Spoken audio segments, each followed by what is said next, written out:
Okay students, ये second theorem जो है ना चैप्टर नंबर 9 का हमसे अब स्टार्ट करना है। चैप्टर नंबर 9 का जो सेकंड थ्योरम है वो आपकी स्क्रीन के सामने आपको शो हो रहा होगा। यहाँ पे लिखा हुआ है a straight line drawn from a centre of a circle.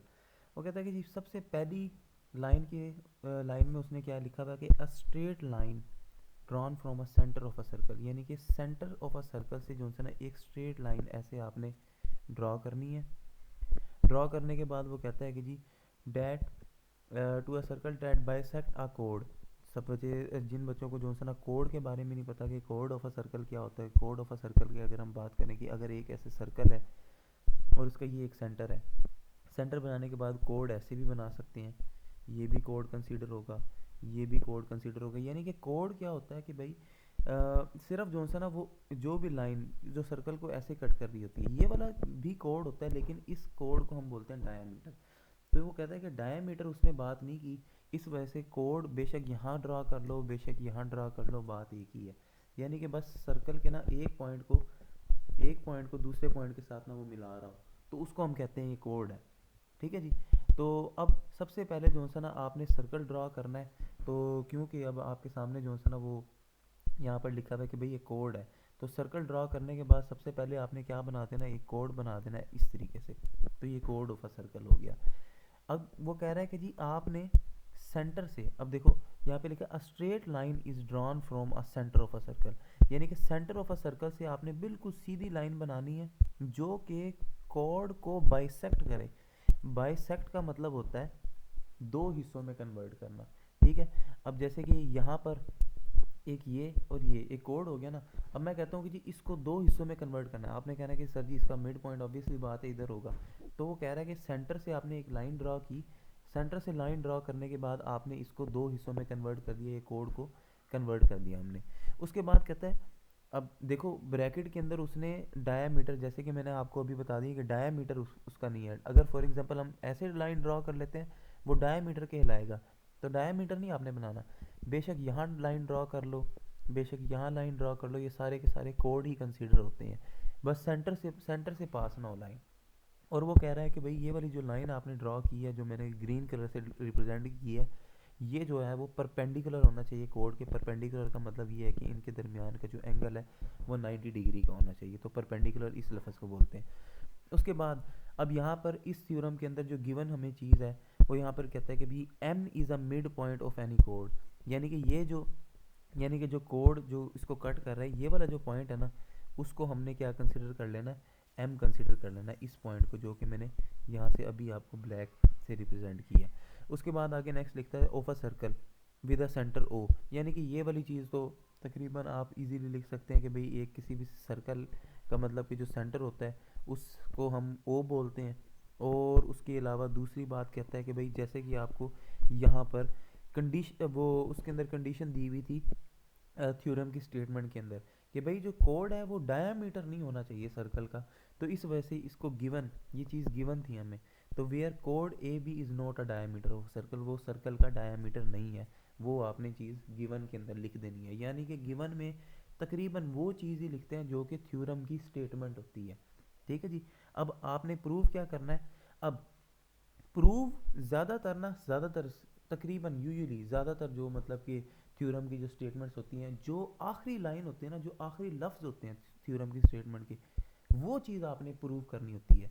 अब जैसे कि यहाँ पर लिखा है लास्ट के जो लफ्ज़ है ना, लास्ट के लफ्ज़ जो हैं वो थ्योरम के, वो कहता है कि जी is perpendicular to the code.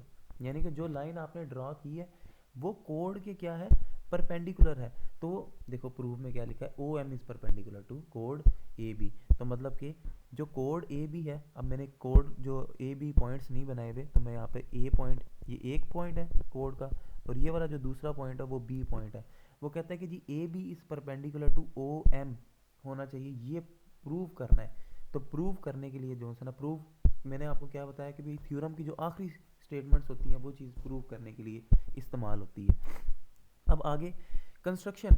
अब जैसे कि जिस तरीके से आपने डायग्राम बनाई है ना, वही चीज़ आपने कंस्ट्रक्शन के अंदर लिखनी है। देखो कंस्ट्रक्शन के अंदर क्या लिखा है, join A with B, join A and B.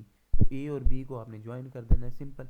तो उसके बाद and join O with M, join कर दो ओ को एम के साथ, ये कंस्ट्रक्शन के अंदर लिख सकते हो। इसी तरीके से एक सर्कल ड्रा किया, फिर ए बी लाइन ड्रा की, फिर ओ एम ड्रा किया, ये चीज़ जो है ना वो आपने इसके अंदर बतानी है।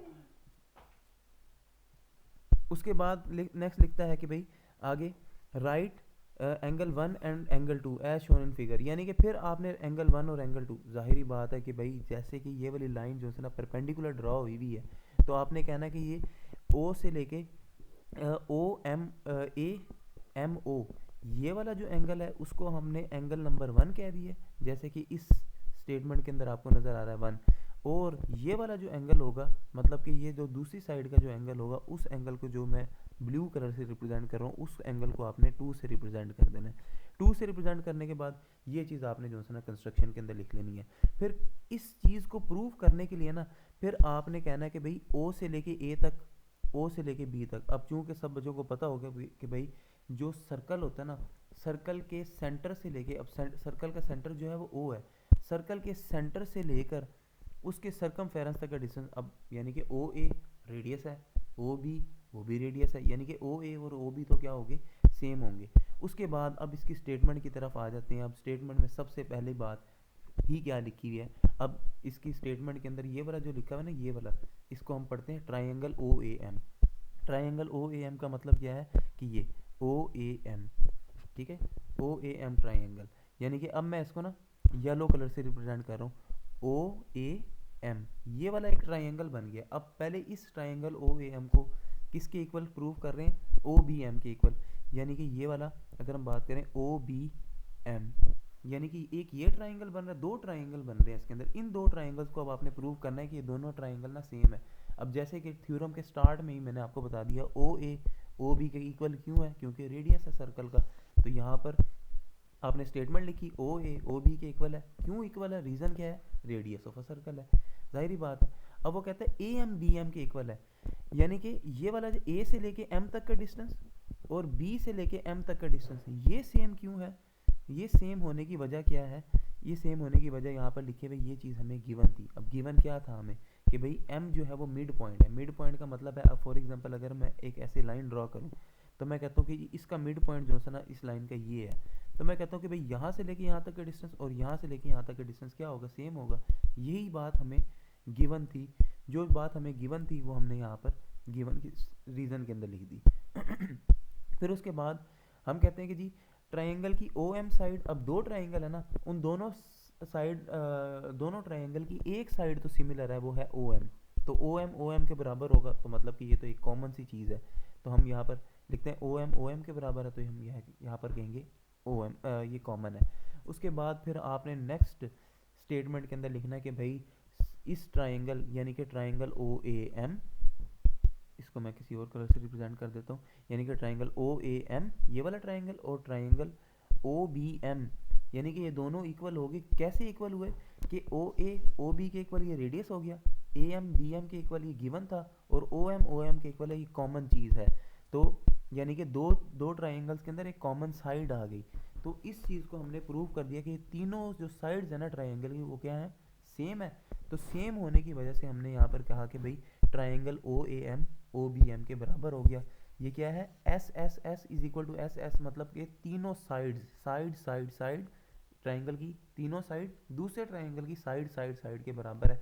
तो मतलब कि हम क्या कहेंगे, ये दोनों ट्राइंगल आपस में कनग्रेंट ट्राइंगल कहलाएंगे, ठीक है। तो अब यहाँ पे लिखता है कि भाई अब स्टेटमेंट में अब दोबारा चीज़ क्या लिखता है कि भाई ये पहला एंगल यानी कि ये वाला एंगल और ये दूसरा एंगल, दोनों एंगल क्या है, आपस में सेम है। तो यहाँ पे एंगल नंबर 1 मैयर एंगल 2 के बराबर है। तो अब यहाँ पे लिखता है corresponding sides of a congruent triangle, यानी कि जो ट्राइंगल आपस में कनग्रेंट होते हैं उसको हम कहते हैं कि ये वाले जो कनग्रेंट ट्राइंगल है ना, उनकी साइड्स अगर सेम हो तो उनके एंगल्स भी क्या होते हैं, सेम होते हैं।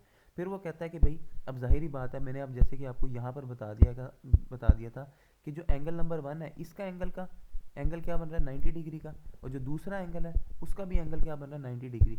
अब वो कहता है कि अगर हम दोनों एंगल को प्लस करें, यानी कि Maihar angle plus 1 Maihar angle 1 Maihar angle 2, दोनों एंगल्स को प्लस करें, यानी कि 90 का एंगल था ना पहला, और दूसरा एंगल भी क्या है 90 का है, 90 प्लस 90 करें तो किसके इक्वल आंसर आ गया, 180 के इक्वल आंसर आ गया। तो इसकी स्टेटमेंट क्या है, एडजेसेंट सप्लीमेंट्री एंगल्स। तो बेटा सप्लीमेंट्री एंगल्स कौन से होते हैं कि दो एंगल्स जो मतलब कि इस तरीके से हो, यानी कि अगर एक ट्राइंगल के अंदर अगर हम ट्राइंगल, मैं दोबारा से यहाँ पे बना रहा हूँ, यानी कि अगर दो ट्राइंगल्स ऐसे बन रहे हैं, अगर दो ट्राइंगल्स का दोनों ये सेम एंगल नंबर 1 और एंगल नंबर 2, यानी कि एक ही लाइन के ऊपर एंगल्स हो ना, उन एंगल्स को हम सप्लीमेंट्री एंगल्स बोलते हैं। यानी कि अगर हम बात करें ये दो एंगल्स कौन से हैं, तो आपने कहना है कि ये दो एंगल जो है ना वो सप्लीमेंट्री एंगल है। ठीक है जी, ये कौन से एंगल है, सप्लीमेंट्री एंगल्स हैं ये। ठीक है जी। उसके बाद वो कहता है तो इस वजह से मैयर एंगल 1 मैयर एंगल 2 दोनों 90 के इक्वल हैं। तो इसका मतलब ये है कि भाई ओ एम ए बी के परपेंडिकुलर है, ये ओ एम ए बी के परपेंडिकुलर, यही चीज़ तो हमने प्रूव करनी थी थ्योरम के स्टार्ट में। तो ये चीज़ हमने थ्योरम नंबर 2 में प्रूव होगी। थ्योरम नंबर 2 और थ्योरम नंबर 3, थ्योरम नंबर 3 के अंदर जो है मैं आपको बताता चलूँ